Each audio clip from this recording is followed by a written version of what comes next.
Hi മക്കളെ, എല്ലാവർക്കും ഗുരുദക്ഷിണയിലേക്ക് സ്വാഗതം. ഇന്ന് നമ്മൾ നോക്കുന്നത് 10ാം ക്ലാസ്സിലെ കേരള പാഠാവലിയിലെ ആലപ്പുഴ വെള്ളം എന്ന കവിതയുടെ ആശയമാണ്.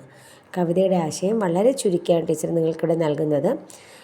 അത്യാവശ്യം കേട്ടാൽ നിങ്ങൾക്ക് മനസ്സിലാകുന്ന രീതിക്ക് വളരെ ചുരുക്കിയാണ് തന്നിരിക്കുന്നത് കേട്ടോ. അപ്പോൾ നമുക്ക് പെട്ടെന്ന് അതൊന്ന് നോക്കാം. ആലപ്പുഴ ദേശത്തിൻ്റെ സവിശേഷതകൾ നിറഞ്ഞ കവിതയാണ് ആലപ്പുഴ വെള്ളം.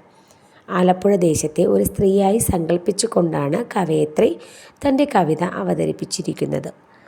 ആലപ്പുഴ നാട്ടിൻ്റെ ഗന്ധവും മുടിയഴകും രുചിയും നിറവുമെല്ലാം തൻ്റെ കവിതയിലൂടെ കവയത്രി വായനക്കാരിലെത്തിക്കുന്നു. കായലുകളും കനാലുകളും കൊണ്ട് ചുറ്റപ്പെട്ട നാടാണ് ആലപ്പുഴ. അതുകൊണ്ട് തന്നെ അവിടുത്തെ പ്രധാന തൊഴിൽ കയർ പിരിക്കുക എന്നതായിരുന്നു. അവിടെ എപ്പോഴും തൊണ്ടു ചീഞ്ഞ മണമായിരുന്നു. ഉപ്പു ചേർന്ന രുചിയുള്ളതും കെട്ടിക്കിടക്കുന്ന കാരണത്താൽ കറുത്തതും കടും ചായയുടെ നിറമുള്ളതുമായ വെള്ളമായിരുന്നു അവിടെ കാണാൻ കഴിഞ്ഞിരുന്നത്. ആലപ്പുഴ ദേശത്തെ കലക്കവെള്ളത്തിൻ്റെ മകൾ എന്നാണ് വിശേഷിപ്പിച്ചിരുന്നത്. കവയത്രിക്ക് ജലമെന്നാൽ വയനാട്ടിലും മലനാട്ടിലും നിളനാട്ടിലും തെക്കൻ നാട്ടിലുമുള്ള തെളിനീരാണ്. കൂടാതെ ശുദ്ധമായ ആ ജലം മാനത്തു നിന്നും അടർന്നു വീണതും ഭൂമിയിൽ തൊടുന്നതിനു മുമ്പുള്ളതും മണമില്ലാത്തതും മണ്ണിൻ്റെ ആഴങ്ങൾ തരുന്നതും ദൂരവും ഉയരവും കാണാൻ കഴിയുന്നതുമാണ് ശുദ്ധമായ ജലം. ആലപ്പുഴയിലെ വെള്ളത്തെപ്പോലെ സമതലങ്ങളിൽ കെട്ടിക്കിടക്കാതെ ഒഴുകിക്കൊണ്ടിരിക്കുന്നതാണ് ശുദ്ധമായ ജലം.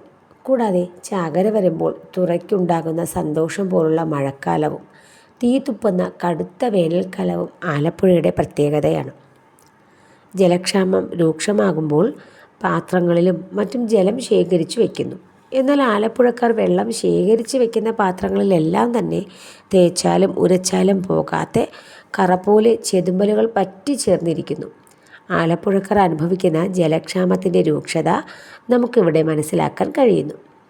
കനാലുകൾ, ബോട്ടുജെട്ടികൾ, കല്ലുപാലം, ഇരുമ്പുപാലം, കുളം, കായൽ, കുളവാഴപ്പൂച്ചിരി ഇവയെല്ലാം കൊണ്ടും സൗന്ദര്യപൂർണ്ണമായിരുന്നു ആലപ്പുഴ.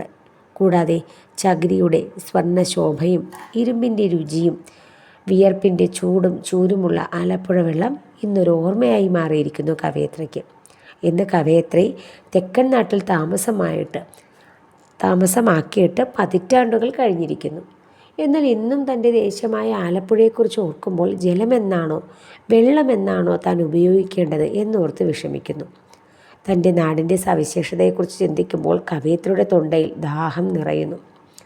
ഇവിടെയെല്ലാം ആലപ്പുഴയിലെ മണ്ണും വെള്ളവും ഭൂപ്രകൃതിയും തൻ്റെ ജീവിതവുമായി അലിഞ്ഞു ചേർന്ന് കിടക്കുന്നതിൻ്റെ സൂചനയാണ് കവയത്രി വായനക്കാർക്ക് നൽകുന്നത്.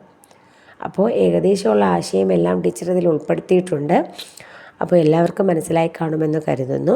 അപ്പോൾ പരീക്ഷയ്ക്ക് ചോദിക്കാൻ സാധ്യതയുള്ള ഇത്തരത്തിലുള്ള മറ്റു ചോദ്യങ്ങളുമായി നമുക്ക് വീണ്ടും കാണാം. അപ്പോൾ എല്ലാവരും ലൈക്ക് ചെയ്യാനും ഷെയർ ചെയ്യാനും സബ്സ്ക്രൈബ് ചെയ്യാനും മറക്കരുത് കേട്ടോ.